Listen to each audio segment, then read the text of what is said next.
अस्सलाम वालेकुम वीवर्स, उम्मीद करती हूँ आप सब लोग ठीक होंगे। जैसा कि हम पहले भी काफ़ी टॉपिक्स पे बात कर चुके हैं, लेकिन आज हम जिस टॉपिक पे बात कर रहे हैं जो बहुत ज़्यादा कॉमन है लोगों के अंदर, वो है पोस्टल पेन सिंड्रोम। आया हम देखते हैं कि पोस्टल होता क्या है और किस वजह से जो है वो पेन होता है पेशेंट को। जैसा कि आप तस्वीर के अंदर देख सकते हैं, आपको 3 पिक्चर्स दी हुई हैं जिसमें poor posture, good posture, poor posture. ठीक है, जो आपकी जो पोस्चर होता है वो एक पोजीशन होती है, एक प्रॉपर अलाइनमेंट होती है।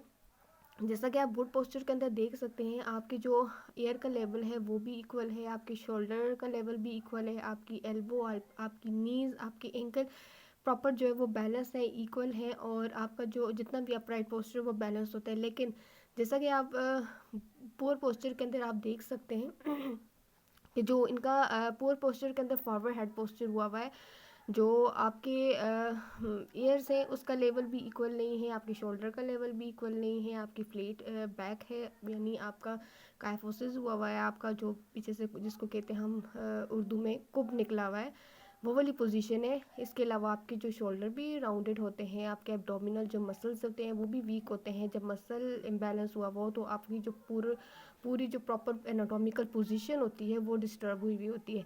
आया हम देखते हैं कि पोस्टल पेन सिंड्रोम होता गया और कौन सी ऐसी वजह है जिसकी वजह से ये पोजीशन काज होती है।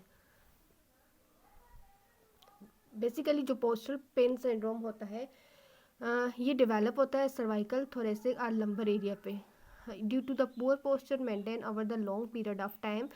बेसिकली जो पोस्टल पेन सिंड्रोम होता है वो डेवलप होता है सर्वाइकल में, थोरेसिक में और लंबर में due to the poor posture और maintain over the long period of time. Excessive tension is place on this area, pain is relieve with activity.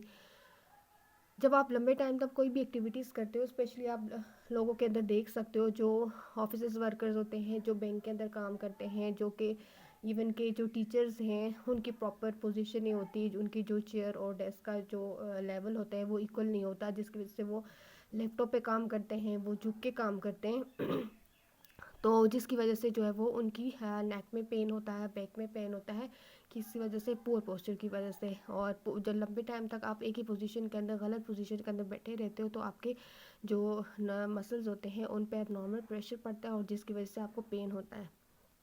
Postal pain syndrome basically overloading की वजह से और muscle imbalance की वजह से, mechanical load की वजह से और लंबे टाइम तक पोस्टल ओवर एक्सर्शन की वजह से, जो इसकी इंटेंसिटी और ड्यूरेशन होता है वर्क जब आप ज़्यादा हो जाए, या फिर situation where the continue compression is exerted on the structure, जब एबनॉर्मल फोर्सेस या एबनॉर्मल कंप्रेशन पड़ती हैं स्ट्रक्चर्स पे, तो आपको पोस्टल पेन होते हैं। और जो बेड पोजीशन होती है वो स्टैटिक पोजीशन होती है, यानी आप एक ही पोजीशन के अंदर, गलत पोजीशन के अंदर, जिस आप झुक के काम करते हो, इस वजह से आपके मसल टाइट भी हो सकते हैं और आपके जो नॉर्मल जो मसल्स होते हैं उन पे एबनॉर्मल स्ट्रेस पड़ता है, प्रेशर पड़ता है, तो सर्कुलेशन इम्पेयर्ड होती है, तो आपको पेन हो सकता है।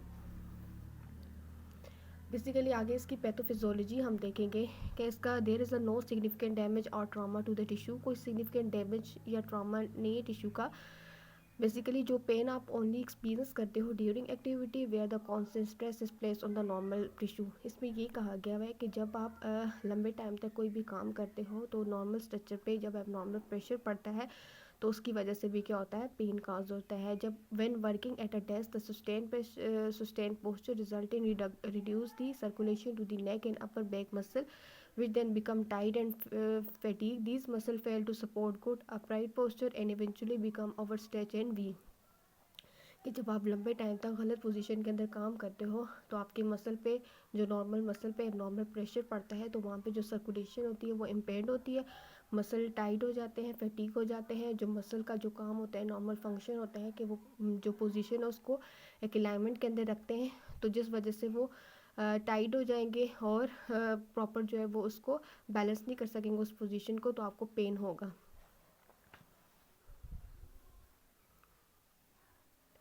आगे हम कहाँ से रिस्क फैक्टर देखेंगे, कौन सी ऐसी वजह है या कौन से ऐसे रिस्क फैक्टर्स हैं जिसकी वजह से आपको पोस्टल पेन सिंड्रोम हो सकता है। Some of the most common causes आ जाती हैं स्लाउचिंग इन अ चेयर। जब आप चेयर पे ऐसे झुक के बैठते हो, स्लाउच पोजीशन झुकी हुई पोजीशन होती है, जब आप चेयर पे बैठते हो ऐसे झुक के बैठते हो तो उस वजह से भी आपको हो सकता है। जब आप ड्राइविंग करते हो तो आपकी पोजीशन प्रॉपर पोजीशन नहीं होती, आपने अपनी बैक को सपोर्ट नहीं किया हुआ होता, अपनी नेक को स्टेबल नहीं किया हुआ होता, तो आपकी ड्राइविंग करते हो जब आप हंच पोजीशन के अंदर, या फिर आप खड़े होते हो बेड पोजीशन के अंदर, या फिर आप कोई भी चीज़ उठाते हो गलत पोजीशन के अंदर, जब आप कोई भी चीज़ उठाते हो तो उस वजह से भी आपको हो सकता है स्लीपिंग ऑन सैगिंग मैट्रेस। जब आप सोते हो तो इस तरह के मैट्रेस पे सोते हो बहुत ज़्यादा जो बहुत ज़्यादा रफ सा हो, हार्ड सा हो, और जब आप कोई भी चीज़ उठाते हो तो प्रॉपर पोजीशन के साथ आप नहीं उठाते। नॉर्मल जो पोजीशन होती है, पहले आप सिटिंग में जब आप कोई भी चीज़ चुक के उठाते हो तो स्पेशली फीमेल जो होती है वो इरेगुलर पोजीशन के अंदर जो है वो,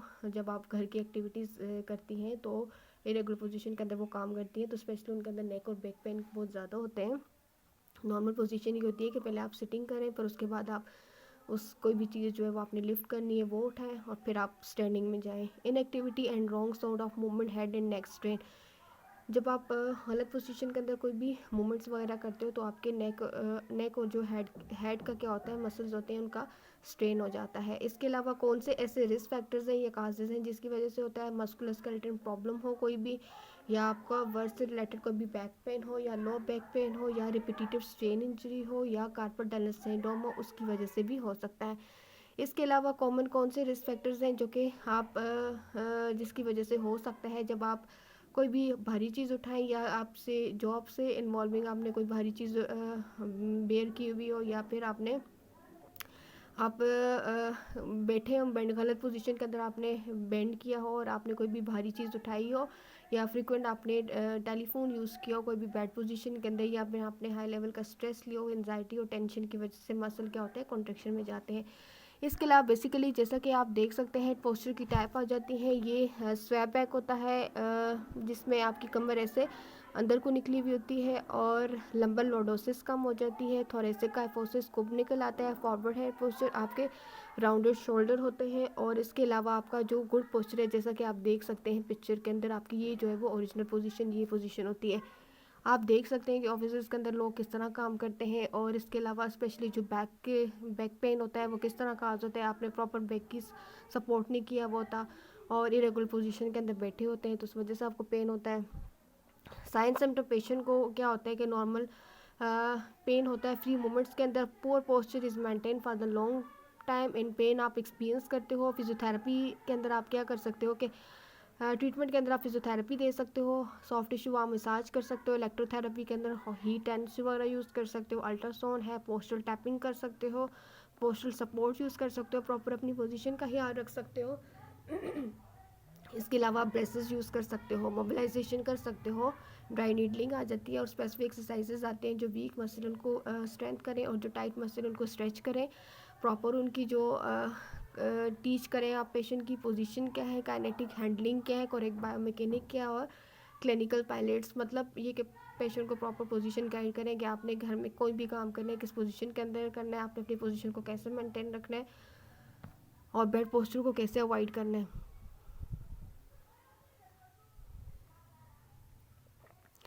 इसके अलावा इसमें देख सकते हैं कि आपकी जो करेक्ट पोजीशन होती है बैठने की क्या होता है। जब आप चेयर पे बैठते हैं तो आप अपने बैक को सपोर्ट करें, आप अपनी स्लाइडली जो है वो पोजीशन को एक्सटेंड करें, हिप और नी 90 डिग्री पे फ्लेक्स होना चाहिए, शोल्डर पे रिट्रैक्शन हो, चिन टक इन टू मिनिमाइज कर चिन टक इन हो जो कि मिनिमाइज करते हैं पोस्चर स्ट्रेन को, फीट आपकी फिमली प्लेस हो ग्राउंड पे। इसके अलावा कौन सी चीज़ को आपने अवॉइड करना है, जब आप बैठते हो तो स्लम सिट लीन फॉरवर्ड ना हो, downward to reach your work, sit with your neck forward ना हो for an extended period over the time, around move around every 20 minute. ये आपको डू एंड डोंट्स बताए हुए हैं कि कौन सी पोजीशन करेक्ट और कौन सी पोजीशन करेक्ट नहीं है, किस पोजीशन के अंदर आपने बैठना है, कौन सी गुड पोजीशन है और कौन सी बैड पोजीशन है। जैसा कि देख सकते हैं, अगर आपको इन्फॉर्मेशन हो, आपको नॉलेज हो, तो आप क्या कर सकते हैं कि आप अपनी बैड पोजीशन को अवॉइड कर सकते हैं, पुअर पोस्चर को अवॉइड कर सकते हैं। इन केस अगर आपको नॉलेज है, आप अपनी पोजीशन का ख्याल रख सकते हैं। अगर आप पुअर पोजीशन के अंदर बैठ भी जाते हैं तो आप उसी टाइम अपनी मसल की स्ट्रेचिंग करें जो टाइट मसल है, ताकि जो है वो सर्कुलेशन इम्पेयर ना और आपको पेन ना काज हो। ऑफिस के अंदर कर सकते हो, ईजिली वे है मसल स्ट्रेच करने के। जैसा कि आप ये देख सकते हैं, आप अपने मसल टाइट है तो आप उनको फौरी उधरी स्ट्रेच कर सकते हो। और इसके अलावा जब आप रात को पिलो यूज़ करते हो तो आपका पिलो ऐसा होना चाहिए कि ना इतना हैवी हो। ये हेल्दी पिलो बताया हुआ है, ये नॉर्मल पिलो बताया हुआ है। तो आपने जो है वो अपने पिलो इस तरह का होना चाहिए कि ना इतना हार्ड हो और ना इतना जिस सॉफ्ट पिलो होना चाहिए जो आपके लिए कंफर्टेबल हो, जिसमें आपको पेन ना काज हो। इसके अलावा प्रॉपर आपकी स्लीपिंग पोजीशन होनी चाहिए। और इसके अलावा अगर आप स्पेसिफिक एक्सरसाइजेस आ जाती हैं जो कि मसल को स्ट्रेच करने के लिए, इसके अलावा ट्रेपीजियस, जो अपर ट्रेपीजियस मसल है जो साइड बेंड, नेक की साइड बेंडिंग और रोटेशन कराते हैं, उसको कैसे स्ट्रेच करना है। इसके अलावा स्पेसिफिक मसल के स्ट्रेच और इसके अलावा पोस्टीरियर नेक को कैसे स्ट्रेच करना है, नेक की रोटेशन कैसे करनी है। और इसके अलावा कुछ स्पेसिफिक स्ट्रेंथन एक्सरसाइजेस आते हैं। ऊपर बताया हुआ है कि जितनी भी स्ट्रेचिंग उन मसल की करते हैं जो टाइट मसल हो, और स्ट्रेंथन उन मसल की करते हैं जो वीक मसल हो। मसल अगर बहुत ज़्यादा आपको टाइटनेस या फील हो रही है तो आप अपने मसल को इस पोजीशन के अंदर स्ट्रेच करते हैं। और इसके अलावा अगर आपको बहुत ज़्यादा वीकनेस फील हो रही है तो आप अपने मसल को स्ट्रेंथ कर सकते हैं, होल्ड रिलैक्स करवा सकते हैं। इसके अलावा जैसा कि आप आगे बैक मसल की लोअर बैक के मसल को आप कैसे स्ट्रेच कर सकते हैं। इसके अलावा जब आप लोअर बैक पे फ्लेक्शन करते हो, लोअर बैक की जो फ्लेक्शन को स्ट्रेच करते हो तो जो कि इम्प्रूव करता है लंबर की मोबिलिटी को और लोअर बैक पेन को कम करता है। स्पेसिफिक मसल जब टाइट हुए हैं उनको स्ट्रेच करोगे तो उसकी जो रेंज ऑफ मोशन है वो रिस्ट्रिक्टेड है, तो वो भी इम्प्रूव होगी, मोबिलिटी भी इम्प्रूव होगी और पेशेंट को पेन भी काज नहीं होगा। जब आप स्ट्रेच करोगे तो आप होल्ड करके रखोगे 5 सेकंड तक और रिलीज़ एंड रिपीट करोगे 10 टाइम तक। इसके अलावा टॉवल यूज़ कर सकते हो हैमस्ट्रिंग स्ट्रेच के लिए, जो कि रिड्यूस करता है टेंशन को हैमस्ट्रिंग मसल में और लोअर बैक में। वही आप यूज़ कर सकते हो 30 सेकंड के लिए और रिलीज़ करोगे और रिपीट करोगे 3 टाइम। इसके अलावा फिगर 4 का जो स्ट्रेच होता है वो हेल्प करता है और रिलीव करता है पेन और टाइटनेस को बटेक एरिया पे और लोअर बैक पे, ठीक है।